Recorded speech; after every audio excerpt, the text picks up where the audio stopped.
Friendship first মানে এই রাউন্ডটাতে এটা একটা মানসিক দিক, মানে হয়তো জয় এলো না আজকে, এটা মানসিকভাবে একটা বুস্ট আপ করবে বিমূল পাবে নিশ্চয়ই করবে। ব্যাপার হলো আমরা টার্গেট দিয়েছিলাম 3টে ম্যাচ জেতার, সেটা ফুলফিল করতে পারিনি, সেটা একটা আমাদের কাছে আসছে। এবং প্লেয়াররা ড্রেসিং রুমে, আমি এতক্ষণ ওদের সাথেই কথা বলছিলাম, যেন ওরা হেরে গেছে এরকম তারা বডি ল্যাঙ্গুয়েজ এইভাবে বসে আছে।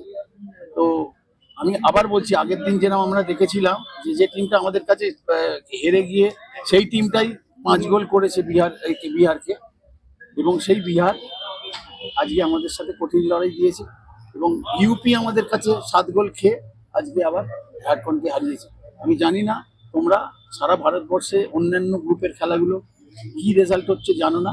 অন্ধ্রপ্রদেশকে তামিলনাড়ু 8 গোল দিয়েছে। তো লোকে যারা ভাবছে বাংলা এখানে 7 গোল দিয়েছে, দুর্বল প্রতিপক্ষ, ফুটবল সম্বন্ধে মানে উইক অপোনেন্ট, এটা নয়। এটা আজকের গ্রুপ বিন্যাসটা প্রমাণ করে দিল ফুটবল ইজ সো টাফ, এবং অন্যান্য রাজ্যরা কতটা এগিয়েছে। আমাদের টার্গেট ছিল আমরা 9 পয়েন্ট নিয়ে মানে যাব, সেটা আমরা ফুলফিল করতে পারিনি। কিন্তু ছেলেদেরকে সব তারা লড়াই করেছি, এবং আমরাও তো কিছুটা ট্যাকটিক্যাল খেলেছি। যে ওরা যখন 5টা ডিফেন্সে একটা ফরওয়ার্ড রেখে, এবং আমি জানি তাদের কি প্লেয়ার, যেটা 7 নম্বর যে 3টে গোল করেছে, তাকে না ভাবে কোন সময় না ভাবে, আমাদের সব এই প্ল্যানগুলো ছিল যে যদি না পায় লং বলে যায় কিভাবে করবো। এবং আমার যেটা 90 মিনিটসের খেলা আমি আবার দেখবো নিশ্চয়ই, সেই রকম ভাবে সুযোগ, হ্যাঁ স্ট্রেক একটা পেয়েছিল, কিন্তু সেই রকম ভাবে 90 মিনিটে সুযোগ তৈরি করতে পারিনি। আমরা পেনাল্টি মিস করেছি, not an excuse, it's a part of football. এবং অনেকগুলো নাম্বার অফ অপরচুনিটিস ক্রিয়েট করতে বলেছি, এবং এটাও বলেছিলাম প্রথম দিন গোল পেতে যত স্ট্রাগল করতে হয়েছিল, দ্বিতীয় ম্যাচে ইজি হয়ে গেছিল, এই ম্যাচটা হয়তো আবার ডিফিকাল্ট হবে। সেইভাবে মানসিক প্রস্তুতি ছেলেদের ছিল, এবং অ্যাকর্ডিং টু দ্য সিচুয়েশন কিভাবে রিয়াক্ট করতে হবে, they reacted nice, very well. Bihar match থেকে যে এই যে ড্রটা হয়ে গেল, পরের পর্যায়ে কি ভাবছেন সেটা কি এখন সরি, আমরা গ্রুপ বিন্যাস জানি না, কাদের সাথে খেলবো জানি না, আমাদের কবে খেলা জানি না। আমরা শুনেছি 5 তারিখ থেকে টুর্নামেন্ট, এবং কবে শেষ হবে জানি না। ভারতবর্ষের ফুটবলটা কিভাবে হয় সেটাও জানি না।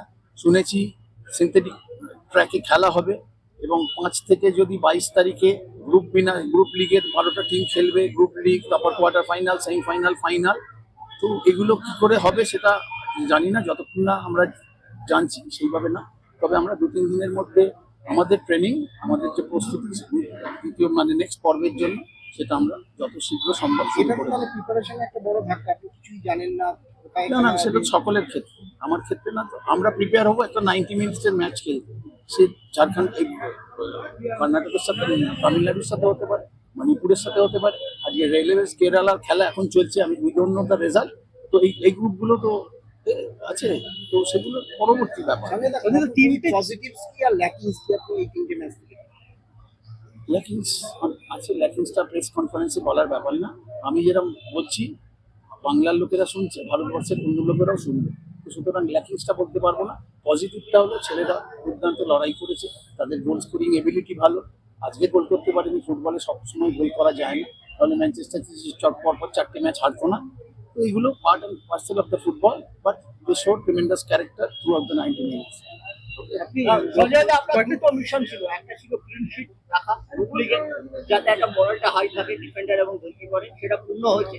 কিন্তু তিনটে টানা ম্যাচ জেতা হলো না। না, সেটা তো বললাম। কতটা তৃপ্তি, কতটা অতৃপ্তি? দেখো, ব্যাপারটা হলো সবসময় তো একটা তো টার্গেট দেওয়া যায়, কিন্তু সবসময় ফুলফিল হয় না। প্রাথমিক লক্ষ্য যেটা গত বছর যে আমরা ব্যর্থ হয়েছিলাম কোয়ালিফাই করতে, সেইখানে আমরা কোয়ালিফাই করেছি। প্রাথমিক পর্বটা আমরা করতে পেরেছি। আমাদের সামনে কঠিন প্রতিপক্ষ আসবে, সেটা আমরা সবাই জানি। তোমরা যারা আমাদের এই প্রশ্ন করছো তারাও জানো। তো সুতরাং আমরা কঠিন প্রতিপক্ষের সাথে যখন খেলতে হবে, সেটা মানসিকভাবে এবং শারীরিকভাবে আমাদেরকে তৈরি হতে হবে এই কদিনের মধ্যে। কোনো প্রশ্ন নেই, কোনো প্রশ্ন নেই। আত্মতুষ্টি হলে এই ফুটবলটা তারা এইভাবে খেলতে পারতো না। এটা হয় জানলা দিয়ে, ওইখানে আমরা যেখানে থাকি, তখন যারা দেখছে যে আজকে যখন ঝাড়খণ্ড হেরে গেল, ঝাড়খণ্ড যদি আজকে জিতে যেত, তাহলে আমাদের ছেলেদের কোনো চাপই থাকতো না। তারা জানতো আমরা অলরেডি কোয়ালিফাই করে গেছি। তো সুতরাং যেখানে একটা টিম মরিয়া, যাদেরকে জিততেই হবে টুর্নামেন্টে থাকতে গেলে, এবং আমাদেরকে একটা পয়েন্ট পেতে হবে, তো আমরা তো একটা পয়েন্টের জন্য খেলিনি। We went for 3 points. Unfortunately, we failed to score. We missed the penalty and number of opportunities. Sanjay দা, একটা চেঞ্জ আপনি নিয়েছিলেন আজকের ম্যাচে, মানে গত ম্যাচের থেকে আজকে, এটা কি পরিকল্পনা না, মাফিক ছিল নিশ্চয়ই নাকি নিশ্চয়ই ওই injury তোমরা কালকে আমাদের ফোন করে জিজ্ঞেস করছিলে, আমি এগুলো শেয়ার করি না। হ্যাঁ, হ্যাঁ। আমি কখনোই শেয়ার করি না, এটা আমার ক্যারেক্টার বলো, এটা আমার ব্যাড হ্যাবিট বলো, আমি এগুলো শেয়ার করি না, লাইক করি না।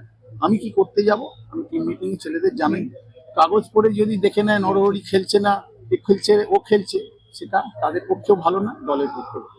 Thank you very much. Manotosh Majhi